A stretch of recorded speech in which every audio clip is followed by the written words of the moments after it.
کیا آپ یقین کریں گے کہ ایک چھوٹی سی ٹریڈنگ کمپنی جو صرف چند تاجروں کے سرمایہ کیپٹل سے بنی تھی، اس نے پورے برصغیر کو غلام بنا لیا۔ یہ ہے برٹش ایسٹ انڈیا کمپنی کی کہانی، جو تجارت کے بہانے برصغیر آئی مگر حکمرانی لے گئی۔ سال 1600 ملکہ الزبیتھ اول نے ایسٹ انڈیا کمپنی کو ایک چارٹر دیا۔ یہ ایک جوائنٹ اسٹاک کمپنی تھی، جس کا مطلب ہے کہ اس کے جو حصے ہیں وہ مختلف تاجروں کے پاس تھے۔ صرف 125 افراد نے تقریباً 70,000 پاؤنڈ سرمایہ لگایا۔ مقصد جو ایسٹرن کنٹریز ہے اس سے مسالہ جات کی تجارت کرنا۔ 1601 میں کمپنی کی پہلی جو سمندری مہم ہے وہ روانہ ہوئی۔ وہ انڈونیشیا پہنچے، مگر وہاں ڈچ تاجروں نے پہلے ہی قبضہ جما رکھا تھا، لہٰذا انگریزوں نے فیصلہ کیا کہ وہ مشرق چھوڑ کر ایک نئی منزل تلاش کریں گے، اور وہ ان کی منزل تھی ہندوستان۔ 1608 میں برطانوی تاجر سورت پہنچے۔ اس وقت ہندوستان پر مغلیہ سلطنت کی حکومت تھی اور بادشاہ تھے جہانگیر۔ کیپٹن جو تھا وہ تھا ولیم ہاکنز۔ اس نے آگرہ کے دربار میں اپنی رسائی حاصل کی، مگر جہانگیر نے اجازت دینے سے انکار کر دیا۔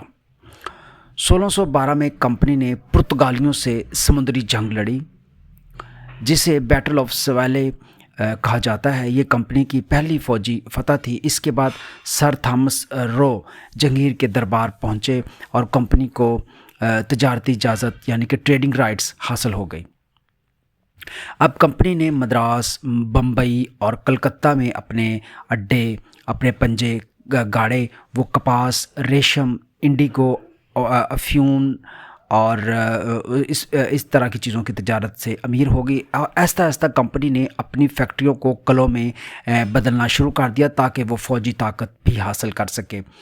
1670 میں بادشاہ چارلس دوم نے کمپنی کو حیرت انگیز اختیارات دیے۔ کیا تھا کہ سکے بنانے کی اس کو اجازت دے دی، عدالتیں قائم کرنے کی اجازت دے دی اور اپنی فوج رکھنے کی اجازت دے دی۔ یوں کمپنی ایک تجارتی ادارے سے ایک پولیٹیکل اتھارٹی میں تبدیل ہو گئی۔ 1686 میں کمپنی نے مغل سلطنت سے جنگ چھیڑ دی۔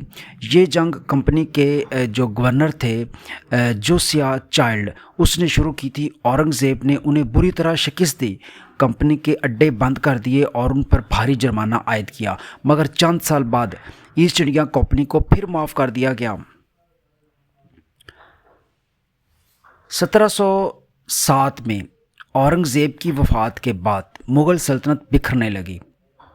مراٹھے، راجپوت اور جٹ یہ جو علاقے تھے، ان کے جو حکمران تھے وہ طاقتور ہو گئے۔ یہی وہ موقع تھا جس کا کمپنی کو انتظار تھا۔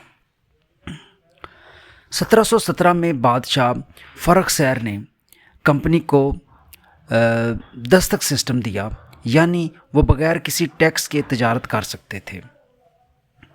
یہ مغلیہ خزانے کے لیے ایک بڑا بھاری نقصان تھا۔ اس سے کمپنی کو بنگال میں سیاسی مداخلت کا موقع مل گیا۔ دوسری یورپی طاقتیں جیسے کہ فرانس بھی ہندوستان میں داخل ہو چکی تھی۔ ان کے درمیان کرناٹک وارز شروع ہوئیں۔ آخرکار رابرٹ کلائیو کی قیادت میں انگریز کامیاب ہوئے۔ اب ہندوستان میں صرف ایک غیر ملکی طاقت باقی رہ گئی تھی اور وہ تھی برطانیہ۔ 1757 میں نواب سراج الدولہ نے کمپنی کی زیادتیوں کے خلاف جنگ لڑی، مگر میر جعفر کی غداری کی وجہ سے نواب سراج الدولہ شکست کھا گئے۔ یہ جنگ پلاسی کہلاتی ہے، جس نے ہندوستان میں انگریز حکمرانی کی بنیاد رکھی۔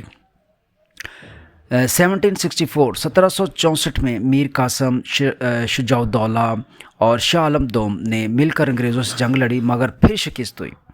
اس کے بعد 1765 میں معاہدہ الہ آباد، ٹریٹی آف الہ آباد کے تحت کمپنی کو دیوانی رائٹس مل گئے، یعنی اب بنگال کی تمام آمدنی کمپنی کے پاس چلی گئی۔ اب کمپنی صرف تاجر نہیں رہی بلکہ حکمران بن چکی تھی۔ انہوں نے اپنی فوج بڑھائی، جو جلد ہی 1,00,000 سے زائد سپاہیوں پر مشتمل ہو گئی۔ انگریز اپنی کورٹس، اپنے لاز اور ایڈمنسٹریٹو نظام نافذ کر چکے تھے۔ اب ایک تجارتی کمپنی پورے ہندوستان پر قابض ہو چکی تھی۔